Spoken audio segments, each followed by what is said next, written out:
Let's go. Welcome to the Eden Army podcast, everybody. My name is Pete Robertucci. I am your host. Thursday night, 8 p.m. Eastern Standard Time. Russ is in the background doing his thing, hitting the buttons, making everything work flawlessly like he always does. But look, before we get started, I would like to thank our good friends over at Tactical Wisdom. Mr. Joe Dolio has been a great friend to our podcast, and we'd like to repay him by giving him a shout out. I recently bought 2 of his books, and man, they are right up my alley. Preparedness based with religious principle, right? You can't go wrong with that. So I love that, and we have our QR code up on the screen. You can see that for the books that I have. I've gotten 2 of them so far. A manual baseline training and the field craft. And I got to tell you, I love them both so far. So good. So a lot of practical stuff there. And again, with a biblical principle, right? So that's very important to me. It should be very important to most of us. I'd like to thank Teresa and Caleb for your resubscriptions. That keeps the lights on. You know how that works.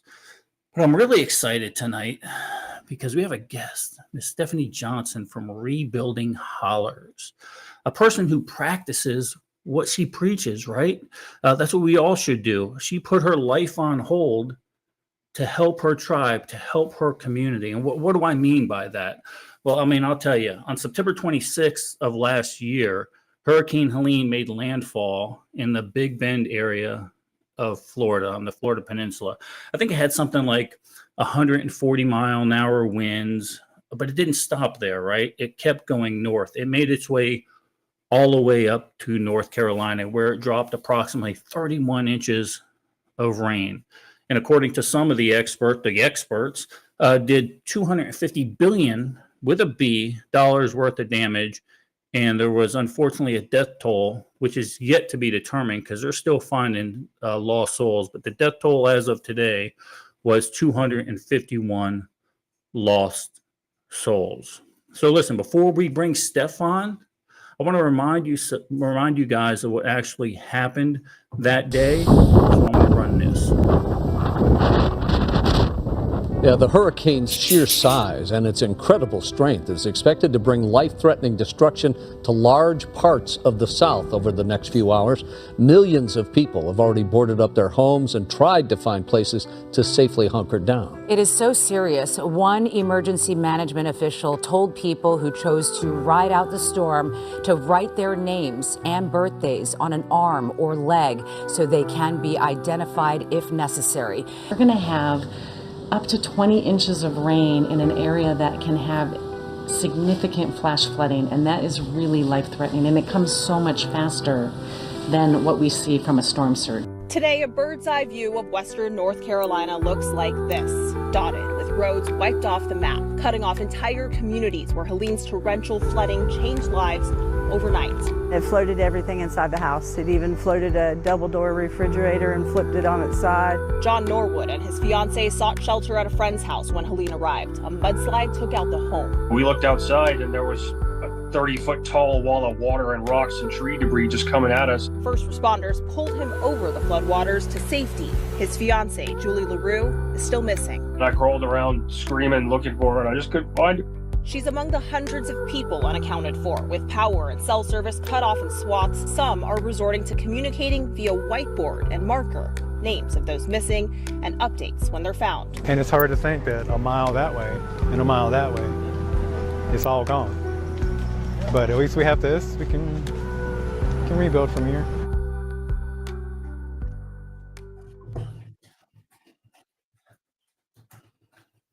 Wow, powerful stuff. Just amazing event that happened up there. So without any further ado, let's bring in our good friend, Mrs. Stephanie Johnson. Hi, Steph, Pete. how are you doing, young lady? It's so good to see you. So good to see you too. You have me crying already before we. I put that together, and Russ says, "Look, man, you probably ought to warn her about that." And I go, "No, Russ. Like Russ taught me, the best thing you could do with a guest is make them cry, make them get emotional, make them show how passionate they are for their whatever they're doing, right?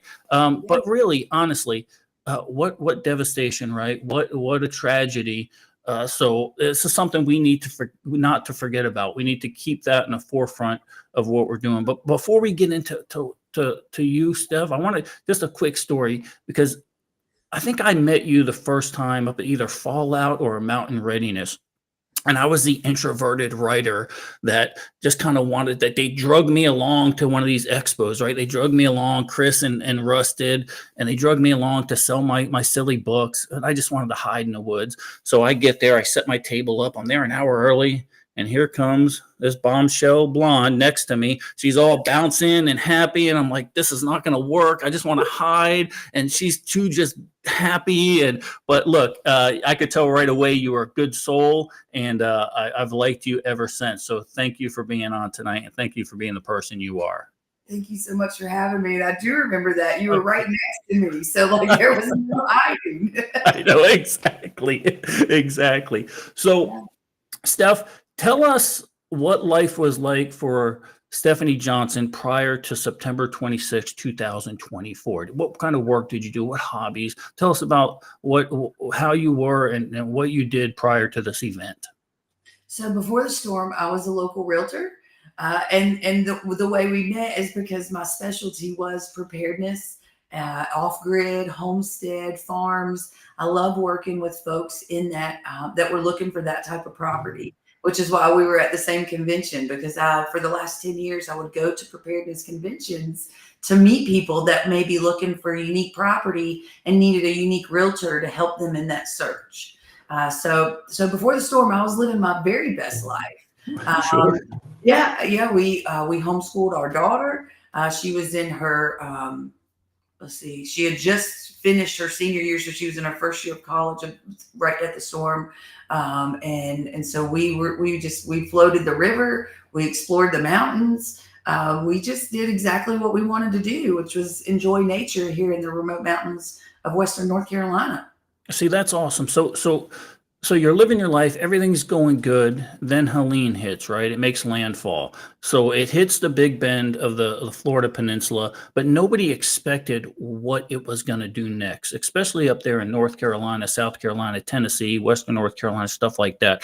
During the event, when did you realize that this was going to be an historic event, first of all? And what prompted it? When did it set in that, whoa, this is bad? Yeah. So, we had no idea here. At the night of the 26th, about 8:00, we had, what is it called when they send out a warning, a curfew. So we had a curfew come out about 8 or 9 o'clock. So my last Facebook post to the world was, oh, we're under curfew. Now I need to go to the store. We had no idea that we had this devastation upon us. Nobody knew. We had no idea. I had a big open house planned with 6 tours of 6 different stops for Saturday morning. And so during the storm, my daughter and I stayed up and we were making our little houses with all the little gift bags and preparing for our open house on Saturday. Wow. So then the storm comes in, the rain's falling like crazy. And then obviously now you're beginning to find yourself cut off from civilization for the most part. I mean, your holler for the most part is your civilization. You probably didn't want anything more than that, but at some point you had to make your way out and see how bad the devastation. What did you see when you left your holler there? So it took us a couple of days to get out of our holler. It stopped raining. It hit here Friday morning, so the 27th. I think that was a Friday. It might have been a Thursday. But it was the 27th. That morning is when it really hit here. I woke my husband up about 7 o'clock and I said, I'd already had go bags ready, in case we needed to go. We live on the side of a mountain. So as the winds got extreme and the rain was extraordinary, I said, I better get us some bags ready, right? So we get all of the important document bags ready. And I wake my husband up and I said, honey, you need to get up. I think this is going to be pretty bad. And it was very bad. We lost trees all around us, but it was horrific until it stopped, and it stopped just as fast as it started. And the sun came out at 11 o'clock that morning. And so we walked down our driveway, which is about a mile, and halfway down our driveway, that was it. I mean, trees were just everywhere. So it took us 2 days. My husband, my daughter, she was 18 at the time, cutting our way out of our driveway. And when we got to the end of our driveway, we have a 1-lane road, a dirt road, and the river had actually jumped the road into the road. So the road was gone as well. So we had to take the trees that we had cut into pieces and fill the big ruts just so that we could get out of our driveway and down the road. Wow. So you got down the road, and I assume you made it into town. Was it Burnsville? Is that where you made it into? And what did you see once you got into there? You were going in to get some supplies, I assume. Yeah. Tell us about that dynamic when you got into town. Well, I thought, okay, looks like, power was out, no cell phones, no internet. And so we were going down the road, and the first gas station we come to, we pulled in. I said, hey, they're open, and we had cash. So it was cash only. And I went in just to buy a couple things, top off our supplies. And there was a mom behind me buying food with a bag of quarters. And that's when I knew. I thought, oh God, we've been in our hauler for 3 days. How long did it take her to collect all those quarters to buy this food for her children? Wow. And that's when I knew that we were in serious trouble, that, families were going to be hungry. Families were going to be starving. This was already day 3. And that's when something inside of me snapped, and I knew that I wouldn't get to go back home and work on my apocalypse crafts as I had planned. Right, exactly. So for the first few days, where did now you set up for, and I understand you set up in a parking lot, right? Because you felt the need, you felt you were moved to start helping people. So you set up in a parking lot for the most part. And how did the donations start coming in? Like, was it people from the community? Tell us a little bit about that. So on day 3, when we got out of the holler, I was able to get enough cell phone service to make a Facebook post and tell people we were alive, because people did not even know if we were alive. So I was able to get a little bit of signal and make a video that says we're alive, but we're in trouble, and we're going to need some supplies. And so some friends of mine out of Cabarrus County, which is down by Charlotte and Concord, they saw that video. I told them we're going to be in Rose's parking lot. And the next morning, the first truckload of supplies came in, and we handed every one of them out that day. So am I wrong in saying that actually some of the first aid that you got was from a family member, wasn't it? Wasn't it from a brother maybe? Yeah, my brother came up. They started collecting right away. And they came up, brought a huge trailer load of supplies, but other realtors and lenders, folks in my community of real estate, they heeded the call. They saw the video, and they started loading stuff immediately. So that's interesting, because one of the questions I had for you, do you feel like your background in real estate and your connections in real estate, especially with contractors and stuff like that, do you feel that helped your effort, or do you think that helped at all? It definitely does now. As we've evolved into the actual rebuilding phase, my background has been significant. But in the beginning, it was just please come, just. And so my family is all in the Harrisburg, Charlotte area. And so they all did, my hometown, they went crazy collecting and doing anything they could to get stuff up here into Yancey County. It was incredible. Wow. That's something else. So from what I understand, the first 7 weeks, most of your donations came from local people. They came from community folks. From what I understand, Yancey and Mitchell County officials did a pretty good job in response to the storm. The local officials. Tell me about when you started seeing federal help. Well, I can tell you this. Every man in my family since the American Revolution has been in the military. And for the first time in my life, I was so upset with our military. And still I have problems with the way that we had our state and federal response to this disaster, to what happened to us. It was held off. And I know that from internal friends. And when I called them and I said, where are you? You're supposed to be here. And they said, Steph, we're on stand down orders. They won't let us come. And these are people that are they are the response. They are the response to disasters like this. And so I was, my hero is the sheriff of Yancey and Mitchell County, Sheriff Shane Hilliard. He is my hero. The very last call that he made before the storm took our power, phones, and internet was to the Sheriff Association to say we're in trouble. and he was able to get a response from 18 different sheriff's offices in the state of North Carolina. And that's who came and helped us.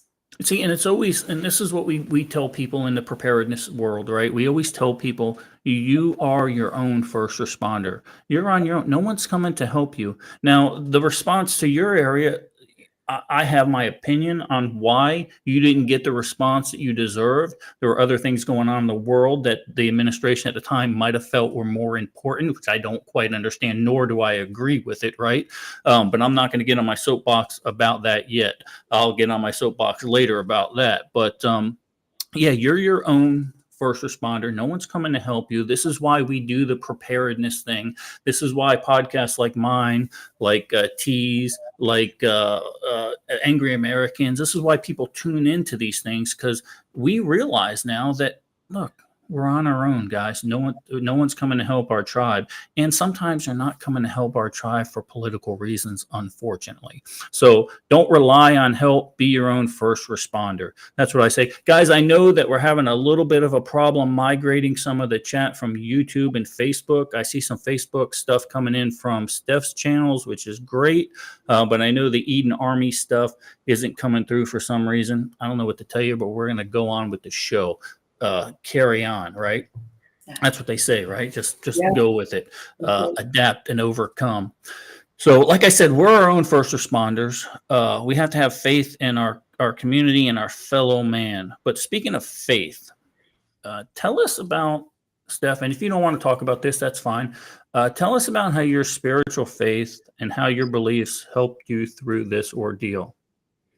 Well, God has done everything. I can tell you that. But I do want to, before I tell you all about that, I do want to say that, in Yancey and Mitchell County, mountain folk are who cut us out.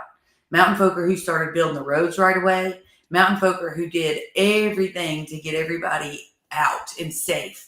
And the response locally was beyond incredible. You just can't imagine how hard everybody in this community worked every day, day and night, to get to their neighbors. So my community is the most amazing community in the world, which is why we were able to we did have loss of life, but not as many as we could have, because they were on it. So I want you to know how incredible my community is. And God has done everything. That's exactly who I work for. And I don't say that as a Bible thumper, because my church is the Toe River and it's destroyed. But God was very clear to me that he wanted me in a parking lot handing out food. And then on November the 2nd, we received our first load of building materials. And I'll never forget saying, God, do you want me to get into building materials? And 4 hours later, 100 doors showed up. Wow. So what do you say? You say, yes, sir. And that's the night that the building material, the back lot of where we were, we started getting building materials. And so we've been into building materials heavily ever since then. And I'm thankful for that, because people, they are devastated. The homes are just destroyed. Their barns are destroyed. You have a very self-sustaining community here, and they've lost all their tools. They've lost all their animals. They've lost just everything, and they need the materials and tools to rebuild. And so that has been my appointment ever since November the 2nd, is to make sure that every person that lost their building material, their home, their shops, their barns, their tools, whatever they lost, it's my mission to get it back for them, because I know that they can take care of themselves if they just have the proper tools. Yeah, 100%. And it's amazing how the community comes together, right? So we're a year past the event. Any headway on support from FEMA and stuff like that, or is it trickling in, or where are we at with that from a federal standpoint? So we're not quite a year. We're right at 8 months in. Mm-hmm. FEMA is a huge disappointment at every level. They have paid some claims. They have not paid most claims. One thing I did learn during this is FEMA is the underwriter for flood insurance. So my projects that had flood insurance, they still can't get their money. They still, it's a total disaster. It is a shame at every level for FEMA insurance and regular insurance. It's a joke. It's a joke. Some people get money, some people don't get money, but no matter what they get, it's never enough. It's not enough. It's not enough, and people had some qualms about the current administration and how they were going to streamline FEMA as opposed to having the federal government handle it, have the states or the municipalities handle it. And I think that's the right way to go. They're not cutting FEMA, they're not cutting emergency aid. They're allowing the people that are on the ground in the devastated areas manage those funds and react appropriately without the red tape of the federal government.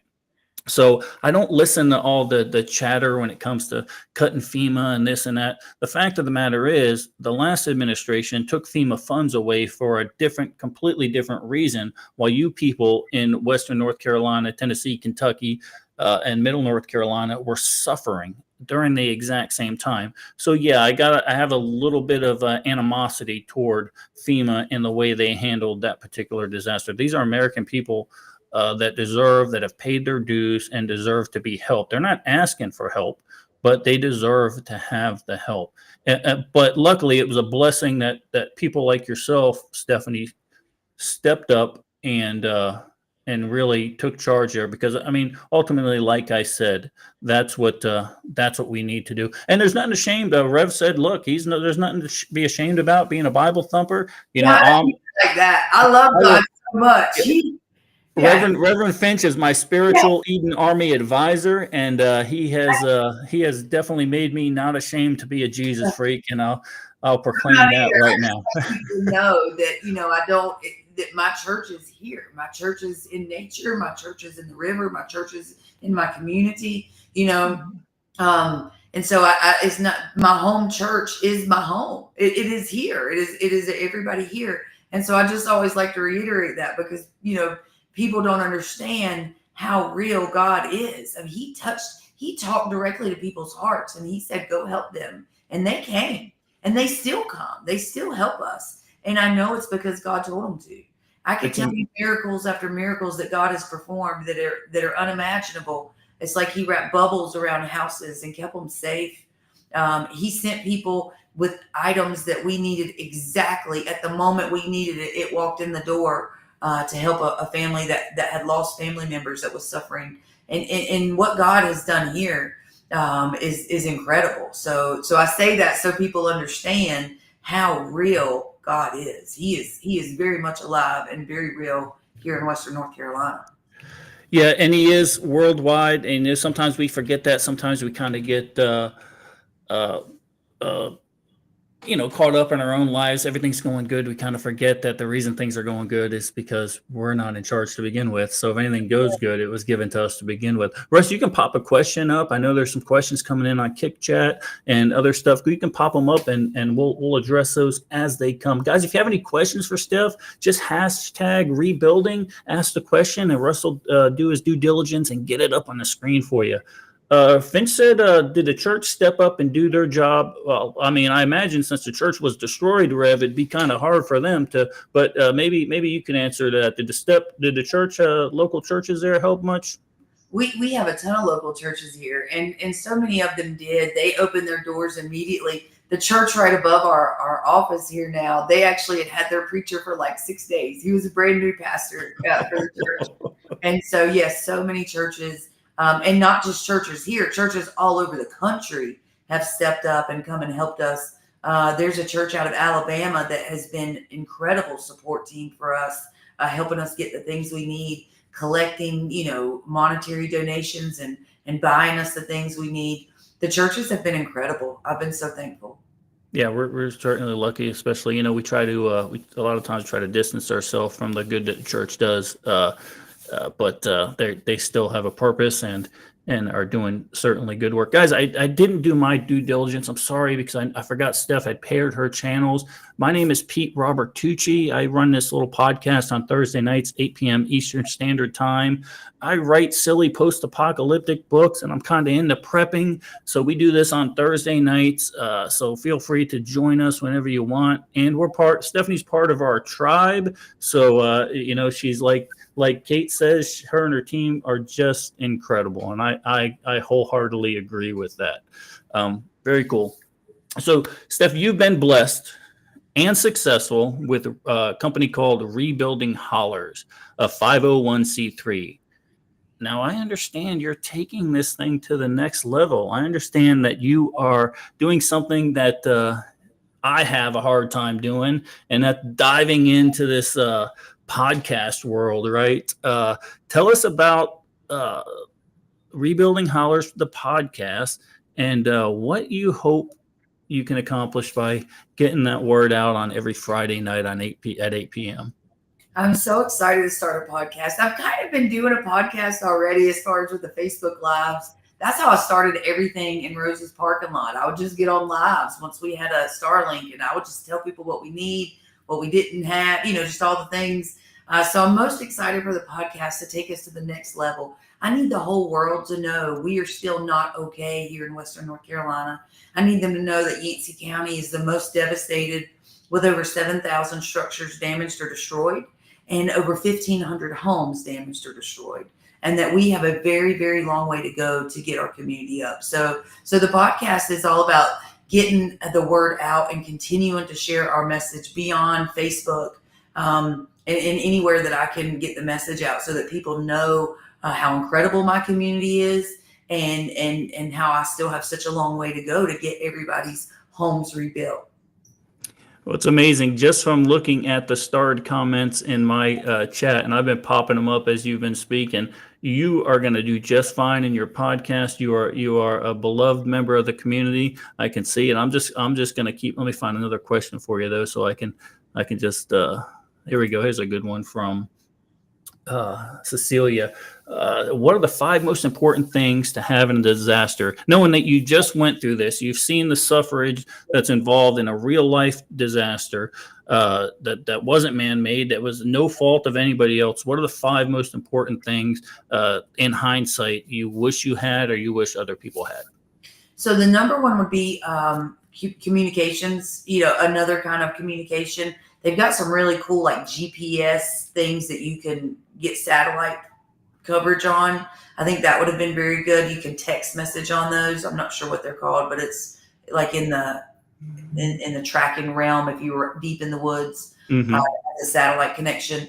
Also, the cheap tune-in radios, just those little emergency radios. That was the hardest part, because when I tell you we lost everything, there was no cell service, no internet, no radio service, nothing. We were cut off from the world. It was completely dark here as far as any kind of communications. So for a long time, we had no idea what was happening everywhere. We just knew we were without power. So I would say any kind of emergency communication plus a radio so that you can understand what's going on. Once it goes out, once my power had went out, had I known how severe this storm was still coming into my community, I feel like I would have been more prepared. I would have pushed harder to get out of my holler faster so that I could have got to people sooner. Cash, you got to have cash, people. You have got to have cash at all times. Because the people that didn't have cash here, which was most 75, 80% of people, they didn't have any cash. So that was the only way that when the grocery store and the gas stations finally opened up, they only let people in with cash. So you've got to make sure that you have emergency cash put back. That's huge. I would say a generator. I mean, I'm a huge fan of having a generator on standby in case, at least for your refrigerators, your freezers, communications, your wells, things like that, and a chainsaw. Everybody needs a chainsaw. I would agree. And those are the things that, kind of as a fiction writer, we write about, and it's like it seems like it would be common sense, but it's really not. People don't have that. And look, quite frankly, some people simply just don't have that little bit of extra money to put aside. I mean, they're trying to buy bread and eggs and stuff like that, right? But we see now during a disaster how important that cash is. Because you guys were all cash. I mean, there was everything's down. There's no communications. They don't have the credit card machines. They used to imprint your credit card. Those days are over. It's all electronic, and there is a certain amount of importance to have cash in your bug out bag or somewhere if you're able to. But I certainly understand that. Look, everybody's not quite able to do that. Even if do it, you have to do this. These are things you have to do. Yeah, yeah. It's a no brainer. Just to keep that little bit aside, just if you need a little bit of gas, and just to get out, just to get to your family's house. And in a storm like this, if you could get 20, 30, 40 miles away, that may not be a part of the area that's been devastated, right? Everything might be pretty much normal there. So you just got to have that little bit set aside. That's something we preach in the preparedness world all the time. It doesn't always work out, though, unfortunately. Let's see what Julie here has to say. Miss Julie Carpenter says, we love you, Steph, tuning in from Spruce Pine, and we were hit very hard. Actually went to see Steph when she was up in Roses Park. So Julie, you guys helped Julie out apparently there. So just touching hearts, right? You just constantly touching hearts. And this is one of the things, disasters are always bad. Hurricanes are always bad. But 9/11 was a horrible thing. But then 9/12, the entire country came together, right? Sometimes events like this, as horrendous as they are, shows you how valuable your tribe, how valuable your community is, and how blessed we are to actually have that, and that to have good neighbors and stuff like that. It's something we preach in the preparedness world a lot, is community and tribe. So very cool. Natasha said that you distributed bug out boxes to the community for future disasters. I did. I still do. I still have those available. I want everybody to be prepared. It matters to me so much. And I know that our close group of people, the Chris Weathermans of the world, the big T over there at Mountain Readiness, they all, I think T brought you a whole bunch of stuff, chainsaws and generators and stuff like that. So, I just can't stress the value of community. And it might not be your immediate neighbor, guys, but it's your like-minded community. Something that, like I said, we stress a lot here at the Eden Army. Stephanie Johnson and the team have been a phenomenal positive impact for communities. I love the fact she's doing projects and assign them numbers. She's very transparent and loves everyone. And that's the thing, when you open a 501c3, the transparency's there. Okay, so there's no the money's going here, the money's going there. If you give money to a 501c3, first of all, it's tax deductible. Okay, just like as if you were to give it to your church or anything like that. And then there is oversight to make sure those funds are spent where they're supposed to be spent. Look, Steph's not doing this to make a whole bunch of money. I can promise you that. She's doing this to help out her community, and she's moved to do that. So these are the kind of things that I like to give to. These are the kind of things that rather than give to a red, I'm not saying anything bad, but rather give to a Red Cross or U.S. aid or whatever the hell it might be. These are the things that I certainly like to promote. And the fact that you have such a solid person running Rebuilding Hollers, an honest person, a faithful person, right? Yeah, that has my nod, Eden Army. So definitely, we have the QR code up on the screen right now. That's how you can get a hold of the Rebuilding Hollers folks. So yeah, they definitely have my nod of approval. Patrick 7 says, "Look, I'm not crying. You're crying. Stop." So he got a little. Let's get a couple more. 479 projects that we're working on.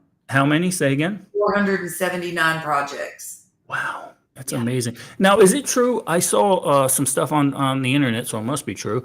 Is it true that the Amish were there building up houses and stuff like that, or is that just No, I've hung out with the Amish a couple times. They're so kind. Yes. That's awesome. We have pictures of them. You want to be respectful of everybody. That's the hard part of this is and why I call all of my projects. They get a project number, and so that we can respect their privacy, we can respect their building, give them some privacy during their devastation, but give them all the resources that we have access to. But yeah, the Amish are awesome. They work hard. We have up here in northern Wisconsin, where I spend the summer, we have a large Amish community. And I tell you, I just love going to their farms and buying their produce and or if they, they'll make a wood shed for somebody and help them move it. I love those people. They're awesome. They're salt of the earth kind of people, right? Let's see. I thought I saw a question from Mr. Kelly. How did the Mountain Heritage Carpentry class building houses happen? How did that come about? That's a great question, Kelly. Thank you so So shortly after November 2nd, I met Mr. Jim Swain. He's the founder of the Pillars organization, which, see, here we have Mountain Heritage High School, and they have a privately funded construction technology program. So state-of-the-art building. It's amazing. They've built 18 small houses previously. And so their founder came to me and said, can we build tractor sheds for you? And I said, well, Mr. Jim, aren't you building tiny houses? And he said, well, yes. I said, then let's keep building tiny houses. And so we came to a sponsorship agreement where I would provide them the building materials and they would continue building the houses. In turn, we would find the community member that needed a home and give it to them. And so that's how that was born. And we call them our Cougar Carpenters because they are the Cougars. That's what they are. That's their mascot. So we have a class. They just graduated, 18 seniors, and they built the most beautiful home. And it's not actually tiny. It's 620 square feet. It's going fantastic. It has its roof on. We're hoping to get that house set in September. And that house is going to Project 118, which we're most excited about. Outstanding. Julie Carpenter asks, is there, she wants to know on the same order of thinking, is there still hope with housing there? Are people still having to move? Yeah. So, yeah, we're still having problems. A couple of weeks ago, FEMA came to do an inspection at one of our projects properties, 415. And instead of coming and approving them for help, they condemned their house for their septic. And so we had to move them way up the list really fast, do whatever it took. And actually, right before the podcast started, I got a call from Newt that they got their septic done today. So their septic is fixed. We were able to take care of that. And that's what I do with the money that we raise. We started raising money by God sent shirts, right? He sent me a print shop that closed down. We put the logo on the shirt. We started selling the shirts. And that's how we've been able to raise a significant amount of money to help our community. And of course, that has brought awareness. So we've been able to get additional donations and share our message and our needs. But that's how it all started. And the Cougar Carpenters, our carpentry program is incredible. And the instructor is Jeremy Dotz. He is just beyond amazing with his students. That's awesome. Julie says, you've made preparedness a real reason. People realize it's not just a crazy zombie thing, right? It's not just tinfoil hat wearing, Y2K folks. Preparedness, guys, is a real thing. We don't just talk about it every week because we think it's never going to happen. Look, the best case scenario for me is to die with a full shed full of preparedness food. That's the best case scenario for me, right? Yeah. But God forbid, I needed it and I didn't have it, right? And this is what Stephanie's people found, where even if they had some of this preparedness stuff, even if they were good old folks that lived off the land, what happens when your land gets washed away? What happens when your livestock gets washed away? What happens when you're prepared, you've got 200 gallons of fuel? What happens when all that gets washed away? So this is one of the things, right, Steph? This is one of the things where community steps up. This is why one of the main factors, the things we preach the most is community, that tribe, right? It's good stuff. It's good stuff. It's bad that it happened, but it's good that it brings two things to light. First of all, God's glory to light, and the other thing is the community aspect of it all. So, man, that is something else. That's a blessing in disguise. Julie, I will ask that question here in a second, so I'll put that up when time comes. So even now, FEMA, are they giving you a hard time, Steph, with permitting and stuff like that, or is there red tape involved, or are they just kind of just like stamping it and go? No, so the permitting is handled locally. That is through our local inspections department, and they're amazing. They're also local. They're so kind. The permitting office, our inspections office, is doing everything they can to help people make the right decision.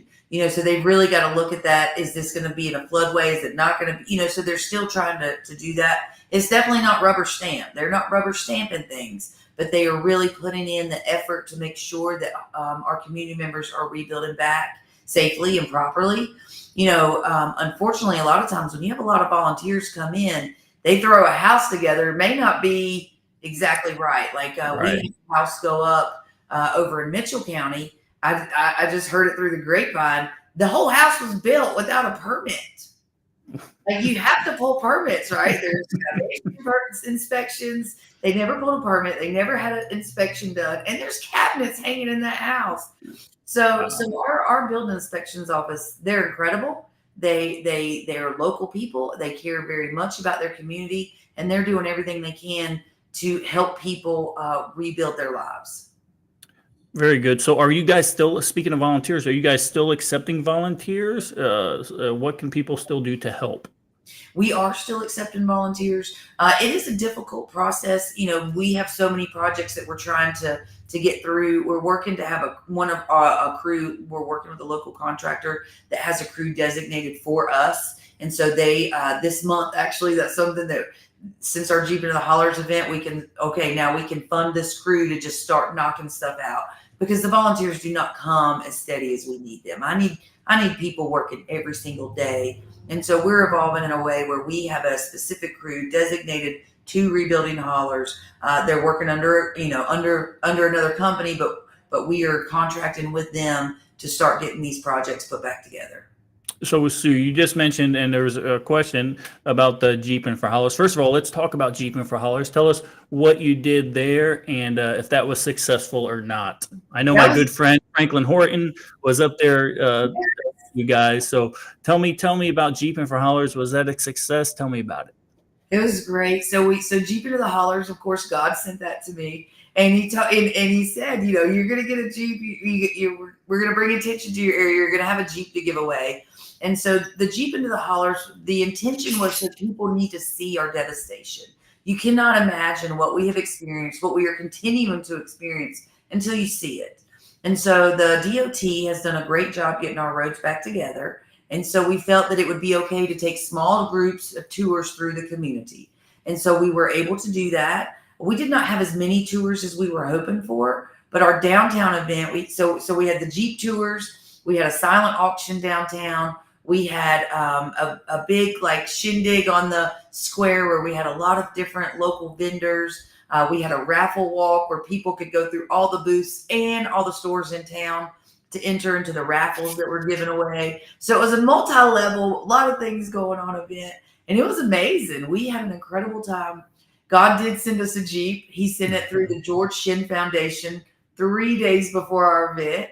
And so we were able to sell 343 tickets, and we sold those for $100 a piece. So we raised $34,300 in 3 days for our community, for our rebuilding efforts. And that was significant. That was so very cool.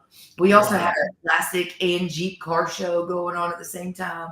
So that brought our community members out, got everybody seeing each other, got folks shopping locally. We had people come from Florida, from Michigan, from South Carolina, from the East Coast of North Carolina, from Tennessee. Hort came down from Virginia. It was incredible. We had a wonderful day. It was really wonderful. Very cool. And doing my research for this, because I know Russ told you in the pre-show how OCD I am. So I do research on all my guests, and I listen to all of your previous interviews, so I don't do too much overlap and stuff like that. I'm just weird. I'm just a weird guy. But somebody mentioned, Amy mentioned, and I seen this on another interview that you had done about the scammers. So we talked about the good people in the community, right? You talked about the people that are always willing to help. But you have that certain aspect of people that want to game the system, right? They want to take more than they give. They want to take maybe when they don't even need, right? Did you run into much of that? We did. I'm so thankful you brought that up, because there's multiple levels of scammers. So you do have the scammers that just come in, they were coming to the distribution line, they weren't from here, and get stuff. So that was one level of scamming. The real level of scamming, the real problem that we're having, are people coming into our community with intentions to scam people. So that could be from, they put their camera in their face and say, hey, tell me your story and I'll get you some money and I'll start a GoFundMe for you and I'll do this. And so they made boohoo videos. And so, and some of these were pretty large organizations that a lot of people thought were doing well. They raised millions of dollars off of our community, and we never saw a dime of it. But it's evolved even beyond that. So we've had people that come from all over the country. And I think that their intention was, well, we know FEMA will eventually pay. So they're just going to kind of embed into the community, start working, start doing things. and knowing that they will eventually get FEMA money for their activities. Unfortunately, the mountain terrain is different than anywhere else in the world. So you can't come from, say, Charlotte as a heavy equipment operator and come up here to the side of a mountain and have the same and know what you're doing. And I can say that with love because my husband is an incredible equipment operator in Charlotte. But here in the mountains, he doesn't run heavy equipment because it's a total different way that you have to run heavy equipment. And even driving dump trucks here is, going 90 down an interstate in a dump truck is totally different than going up and over Cox's Creek. We've had so many dump truck wrecks. We've had quite a few deaths. Trucks just lose their brakes, fly down a mountain, end up in the river. We've got some pretty big issues with all of those things. But the worst con that we have right now, and we have them, they're watching probably. They know I know, and I know they know, and I want them to leave, and they know that. But they are attaching onto my community members. So we have a high population of incredible elderly folks that, they may be widowed, they may be alone. And during this devastation, they felt very alone and I'm sure very afraid. And so folks would come in, I'm here to help. I want to help you get your home back together. I want to do this for you and I want to do that for you. Maybe they're in their 30s and my community members is in their 60s or 70s and now they're in a relationship. Mm-hmm. So and this is not just men and women, it's women and it's both sexes doing this to our older population. And wow. That is the worst. I call them all kind of things, but cons. That's what they are.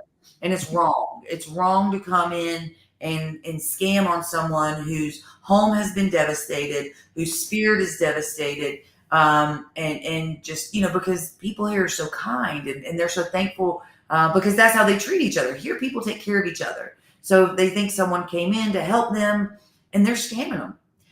One of my attorney friends told me he's had at least 8 elderly people in our community come to him and ask him to deed their property to someone else. And so the attorney asked them, well, did you know them before the storm? And they said, oh, no, they've just been here helping me ever since. Wow. That is crazy. And you had mentioned that you had spoke with an attorney, and somebody in comments had mentioned that one of the services you provide or have provided was to make sure that these people are represented legally, right, through the proper channels. So that was another thing you guys did, right? Yeah, and we actually have. I haven't even got to announce it yet, but we have an event coming up June 24th. We'll have actual legal in the office that whole day, having a legal seminar so folks can come ask questions, get help, anything like that with any legal issues that they're having. Wow, very good. So Julie asks, how can people now make sure that they're getting help from a reputable source, even if they're still in need today? So the long-term recovery group in Yancey and Mitchell County are combining lists to provide the community. That is a long-term recovery group. Each county gets one. So it is the county's nonprofit per se that makes sure that as money comes in a state or federal capacity, it's coming down into that long-term recovery group, and they are supposed to be oversighting. I go to their meetings weekly. They're on Tuesdays at 9:30, and so they are working on a list of trusted resources that folks will be able to reach out to. Of course, people can call me anytime, and I'll tell you. I have a trusted list of locals that I will hire and that I would recommend for my community to hire. Wow. That's the best way, yeah. Will asked, and I didn't know this. Will asked, did you guys do something with this old house? Yeah. Tell us about that. No, thank y'all. Y'all do know me. So I was telling you about our construction technology program. So we actually were able to go on Good Morning America with them back in, I think that was into March, April. And then 2 weeks ago, this old house came to town and they filmed for a feature episode with our carpenters right before school ended. And that will be on the air in September. Very cool. So they came in and helped, and I'm sure they were a benefit, not a hindrance. Because a lot of times, right, a lot of people want to come, but there still has to be some logistics involved. Right. Somebody has to, steer the direction of the projects. Yes. So a lot of times people come in, it's like it's overwhelming. Right. Yeah, I've worked mass casualty incidents before, and you get all these fire engines coming on the scene, and all of a sudden now your mind has had to direct traffic to benefit the most victims, right? So it's good to hear that they were actually a help and not just there for a photo shoot. Yeah, no, I mean, it's been amazing. And that's the kind of exposure we need. We need people to know there's still significant damage here in Yancey and Mitchell County, and we need help. And so anytime that organizations like that reach out, we're so thankful to film with them. I put reporters in my car every few weeks, and I take them everywhere. And then I say to them, now you've officially been farther than the North Carolina governor, because anybody that gets in my car, they're going further than the governor was willing to go. So, and that's powerful, right? That's something that legacy media they don't necessarily always show that, because they know the underlying problem was caused by their ineptness, the federal government's ineptness. Now look, the disaster happened. It is what it is. But FEMA's sole job is not housing. Listen. If you're from Steph's group, if she's paired her channels with me, I'll tell you that I'm very biased when it comes to some of the stuff goes on. But FEMA funds, first of all, are not meant to put illegal immigrants up in condos in New York City. FEMA funds are for people that have suffered a tragedy like these poor folks did over there in Western North Carolina. So you ask, like, why am I so partisan? Why do you, this is why, right? It's not just because I was raised this way or that way. It's because I follow what happens to our own citizens, and I see where our tax dollars actually go. Yes. And it's infuriating to me. So I'm going to get off my soapbox for that. I'll save that for later. More crazy I just read about. News 13 did a thing on it. North Carolina has 1,000 single wide trailers that they were supposed to be distributed into our communities. And guess how many they've distributed? 6. 6. It's month 8. And the North Carolina state has 1,000 single wide trailers. They've distributed 6 of them, and not one of them has touched dirt in Yancey County. Yancey County is the most devastated of all the counties. We had the most wind, the most rain, the most loss, everything. We're number 1. If you look at the report, Yancey County is number 1, the most devastated of this storm.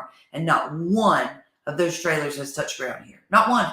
Now, it gets worse. It gets worse. I love it. Go, tell me. You have a FEMA trailer here. Let me tell you how the FEMA trailers work. One of my projects has a FEMA trailer. They come inspect that trailer every week. 6 FEMA people come and inspect her house every week, a single wide trailer. And last month, they told her, if you don't start making progress on your home, we're going to take the trailer. So you're not giving her money to fix her house. So how's she supposed to do that? You're coming and harassing her weekly to do inspections, sending 6 people to do that, intimidating her. And now you're threatening to take the only safe place she has to stay because she's not making progress on her house, which she doesn't have money to do. I mean, you don't want to get me started. Russ has already told me to calm down in private chat because he knows how passionate I am about this. But I'm not going to yet, Russ. I'm not going to, because I'm there. I'm right there, so I gotta go.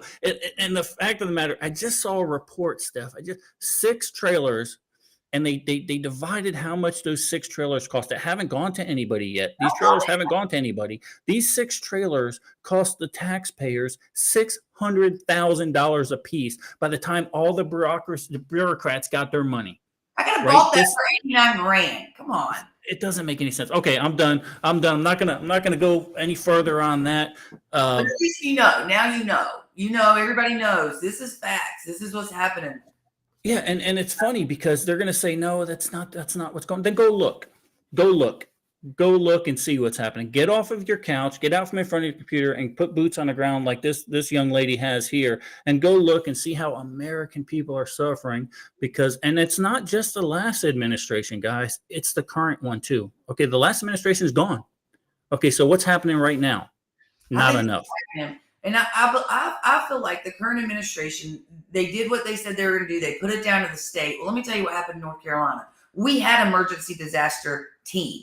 When the new governor came into office, he disrupted that team, split them to the wind, put them in all different places, and put in a new team. So in March, April, we had to start all over with a whole new team that's never dealt with a disaster before. So it's just been crap show after crap show, and that's what's made it so hard. That's what's made it so hard to. It has, and the red tape always makes things like this hard, and that's why you can't rely on anybody else, folks. I can't wait. I can't watch my community members suffer. I can't. Sometimes all I have to give them is a tool or a little bit of material. But what I say is, what do you need this week? I'm going to get you through this week. So we just, they tell me their materials list for this week. I get them some building materials so they can keep moving forward. We have Russ just read my mind. Russ, that was the next comment coming out of my mouth right there. Steph Johnson for a gubernatorial run, right? Very cool. Steph, look, I appreciate you. Tell the people how they can get a hold of you if they want to volunteer or donate to your nonprofit organization. Thank you so much. I appreciate everybody. You can find us online at rebuildinghollers.org.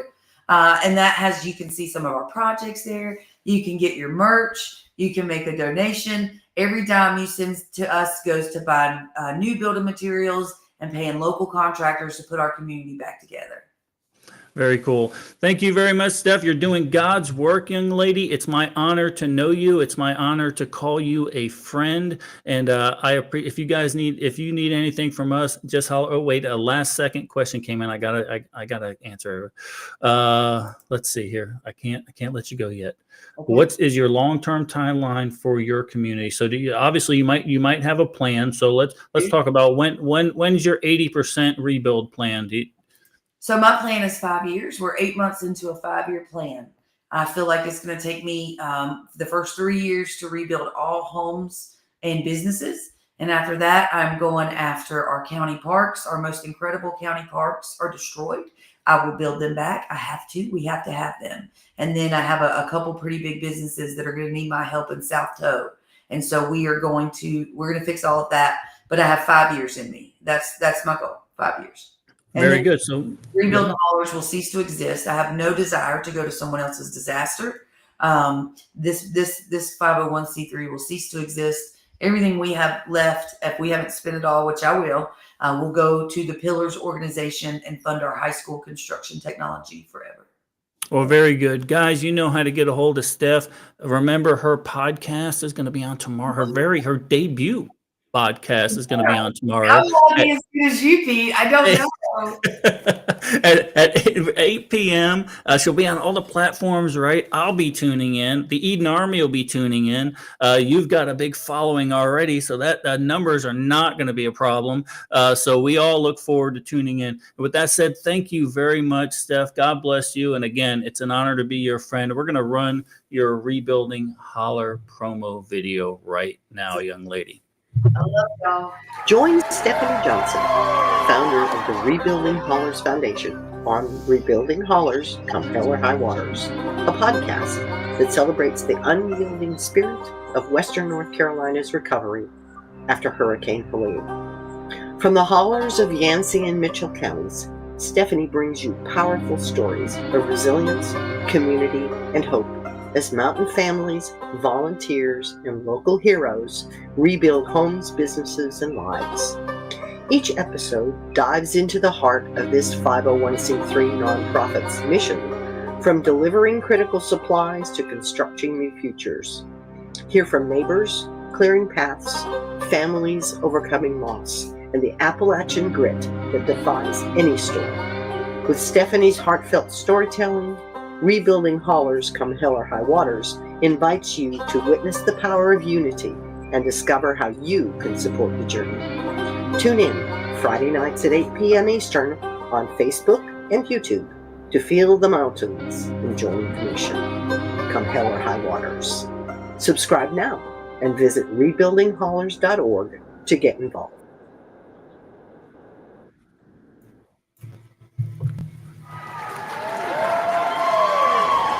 Great show, brother.